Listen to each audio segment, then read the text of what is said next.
Don Allah ku amsa min wannan tambayoyin nawa.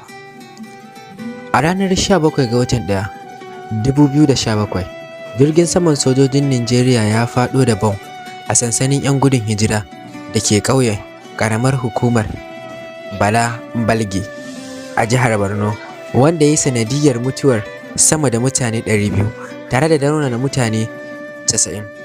A ranar 5 ga watan 9, 2021, sojojin saman Najeriya sun jefa bom a kan 'yan uwa musulmai a ƙauyen a ƙaramar hukumar Yunusari da ke jihar Yobe.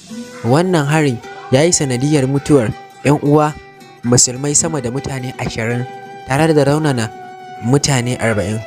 A watan Afrilu na shekarar 2020, jirgin saman sojojin Najeriya ya hallaka mutane 17 mata da ƙananan yara a ƙauyen Dambuwa a ƙaramar hukumar Borno Dambu da ke jihar Sokoto.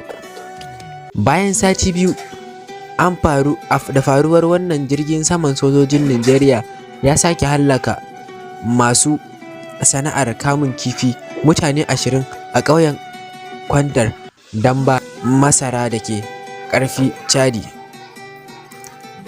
Jirgin saman sojoji ya hallaka wata mata da 'ya'yanta 4 a ƙauyen Sabobo da ke jihar Zamfara.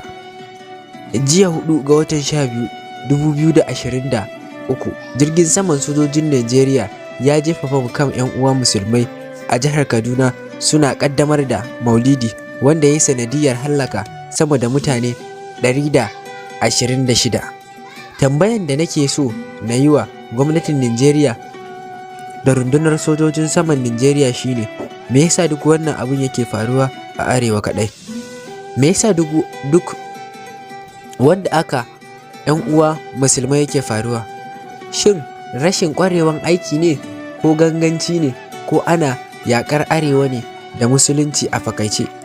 Sannan shin wane mataki aka ɗauka domin magance wannan matsalolin tun can baya?